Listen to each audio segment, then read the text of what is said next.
Hi, I'm trying to, this is my first video, so I'm trying to do this. I don't quite know how to change it from one direction to another. But today is July 18th, and I want to show you two beds that I'm very excited about. So, here goes.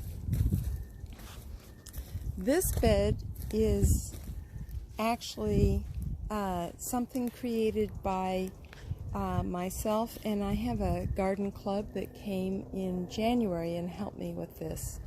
But right here you can see these boards going across. This is the path right here, and then the bed is over here.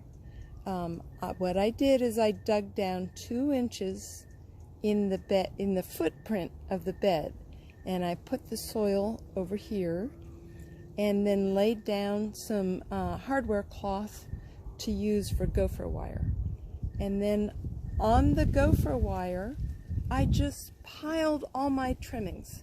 Everything, when I was trimming my trees, everything that would have gone in the green bin, right?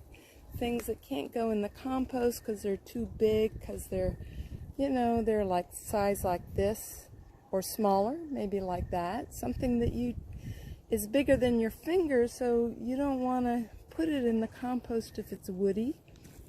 So I piled that on this bed here, and then when the wood got so tall that it was about ready to fall over, we all just put that soil back on the branches and everything, and put this wood covering the gopher wire so it doesn't scratch when you're working around it. But I planted, we did that in January. I planted fava beans in this bed, and maybe it's kind of late, maybe late March, I don't know, mid-March. And then I cut that down and planted these tomatoes probably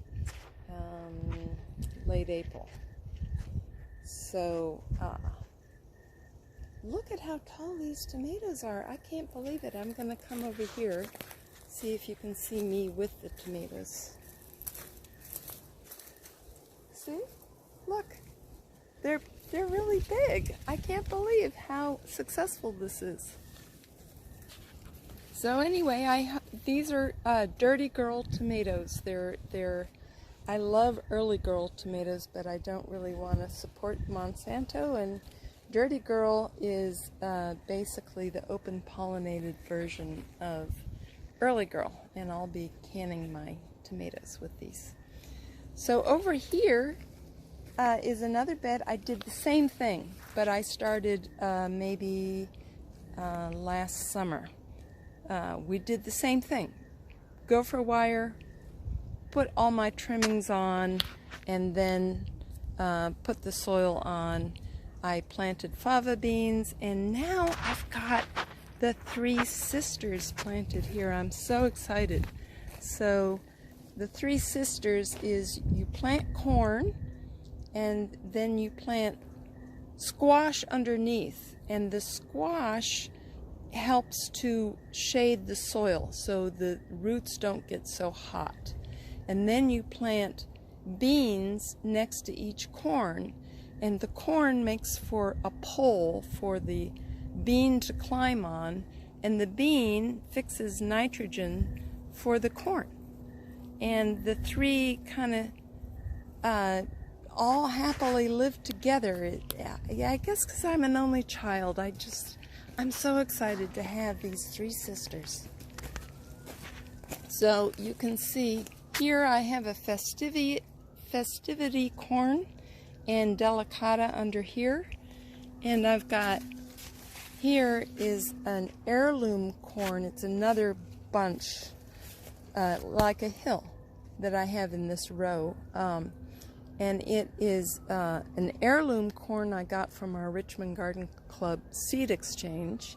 And underneath I've got the butternut squash growing.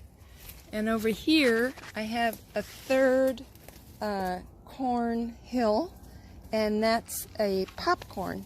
It's the Black Dakota popcorn that I got from Cloverfield Farm. The idea is the corn kind of has, it's beautiful. You could use it for decoration. You don't even have to eat it, but if you do pop it, it has a buttery flavor, so you don't have to put butter on it.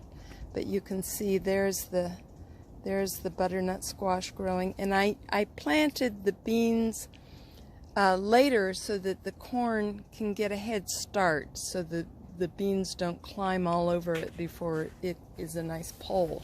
So you can see I planted the beans last week, and here they are. They're just germinated, and they'll be climbing up. These are the great Aunt Rosie's beans. So I've actually done this before, and it was successful, and so I just get a kick out of it. Okay, thanks for watching. All right, bye. Oh wait, one more thing I wanted to show you. This is the last of the compost that I made from some weeds that my neighbor Idell brought to me. She brought over 6 garbage cans full of just weeds that she had pulled, just green weeds, in April. And I put them in my compost bin. All I did was chop them up and add water that's treated so it doesn't have chloramines. And look at this. Look at this compost. Isn't it beautiful? This is what makes those plants grow so well. And these are just things that would have gone into the green bin, but it just makes the most beautiful compost. I just had to show you. Okay, bye.